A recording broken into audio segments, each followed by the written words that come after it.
wanted to talk about a player who wasn't on the pitch. Neymar, we saw him floating around. He was on the bench. He was talking to Tom Brady prior to kickoff. We're told that he maybe is going to be back in training over the next few days, maybe next week. But the question for Ancelotti was, it's the devil you do, the devil you don't. He felt maybe that he had to take Neymar, given the figure that he is in Brazilian football, but obviously he's injured, and who knows if he's going to be able to actually play in some of these group games. Do you think Ancelotti made the right call in taking him, or it could make him look a little bit silly? You know, I'll be honest with you, Adam. I keep seesawing on this issue. I go back and forth. A couple of months ago, I was like, Neymar should be nowhere near this squad. A couple of injuries later, maybe some, marginally decent performances from Santos, and I got a little bit excited. And I said, you know what? Maybe Brazil needs a little bit of that Neymar magic. We need a player that can unlock defenses. And then I just saw his sort of off-field presence tonight. He, to me, looked unfocused. He looked less like a footballer who's here to help his team win as much as he did a celebrity or a streamer. I mean, it was difficult to differentiate him from Speed, for example, in terms of his participation there. So, you know what, Adam? I'm just going to up and tell you that I don't know. I don't know. What I do know is that I think that, Ancelotti has been getting it wrong time and time again with this lineup.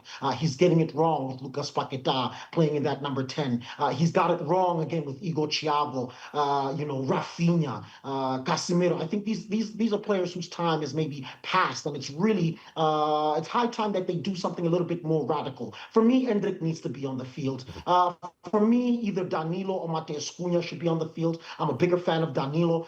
So I think, you know what? I think Neymar, right, for the time being, is a non-issue. I think Brazil has other far more critical and important issues that they need to address. And all of those issues revolve around players that are actually on the pitch. So for me, Neymar and that issue should take a backseat. And when he's healthy, he plays. When he's not, I think we should ignore him altogether. And Biza, I want to back up the bus a bit, because you just said a name that I think all Brazilian fans will be looking at this game and looking at Don Carlo thinking, what the hell were you thinking?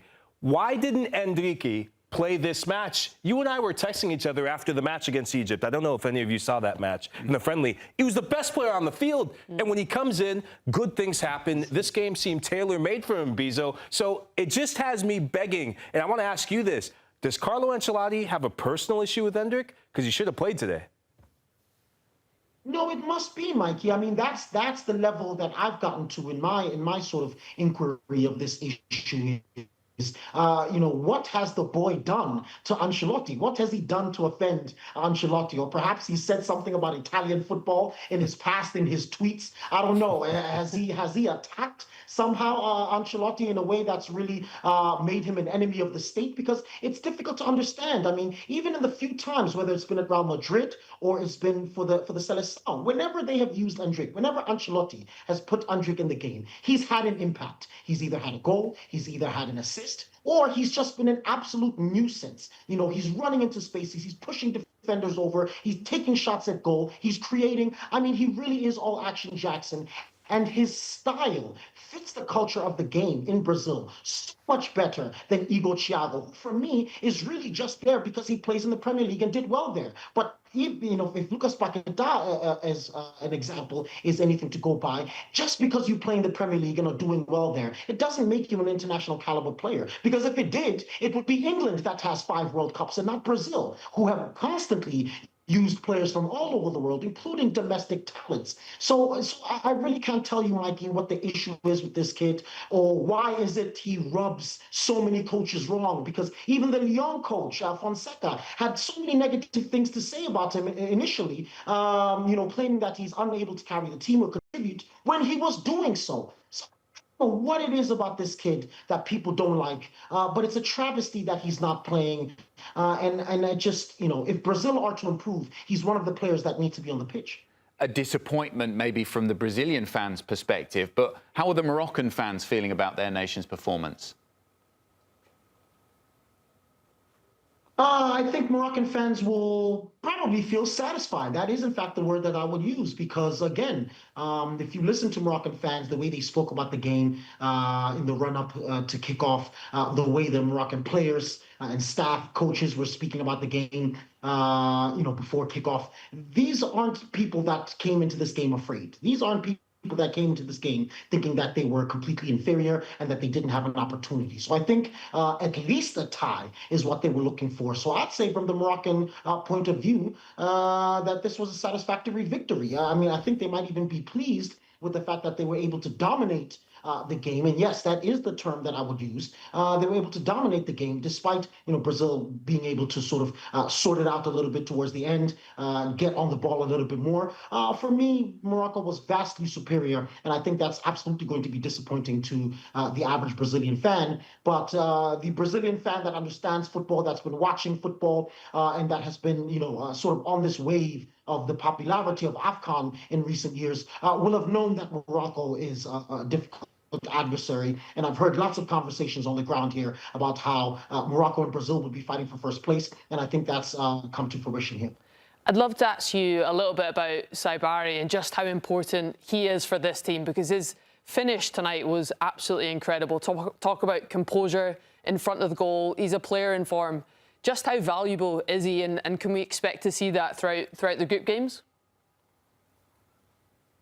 Yeah, absolutely. The finish was absolutely delightful, and so was the pass. Again, Morocco just being able to recover possession so well and really put Brazil under pressure. They could barely string passes together. It was a team I haven't been able to recognize. But yeah, Saibari was absolutely spectacular. We know how strong he is. We know how clever he can be, a good dribbler. But I'll be very frank, that for me was one of his best performances in a Moroccan jersey. I think that there were other players who were superior tonight. And I think in a general sense, Morocco has other players who are more important. You guys mentioned, for example, Bouaddi, who today played, he played his adversaries off the park. He was absolutely untouchable, in every aspect of the game. Ball recovery, ball progression, finding a pass, keeping the ball in tight spaces. He was absolutely superb. For me, El Ghanous was actually a better performer tonight before he came off than Saibari. El Al-Nouai is just another spectacular player in that midfield. So for me, the fact that a player like Saibari, who's actually been not so important, not so key, for example, into their AFCON final run, for him to be performing at that level, I think is a great sign for Morocco, because it really does mean that all the players are playing at a spectacular level. Yeah, well said, Mbizo. And when you look at the background of a lot of these players, and you talked about Ismael Saibari, he's actually born in Barcelona. And so you look at what Barcelona need right now. If you're Hansi Flick, unfortunately, you got this one wrong, because he's the reigning Eredivisie Player of the Year. He just recently is about to sign, I think, 45 million euros to Bayern Munich. So another one that gets away, big get for Bayern. And Mbizo, I want to talk to you more about Bouaddi, because you had mentioned him playing players off the park. I'm looking at him for potential teams he could go to. If I'm Mikel Arteta, I look at the transfer market and I say, sign this kid up in the next couple of years. He has everything that Arsenal need. And also, you can look at other teams, maybe like a Barcelona, because Frenkie de Jong isn't getting younger. He would be a perfect fit for clubs like that. So when you take a bigger look at this Morocco team, Mbizo, what's the ceiling? Could we see another run to the World Cup semifinal? Simply on the basis of the performance tonight, I absolutely think so.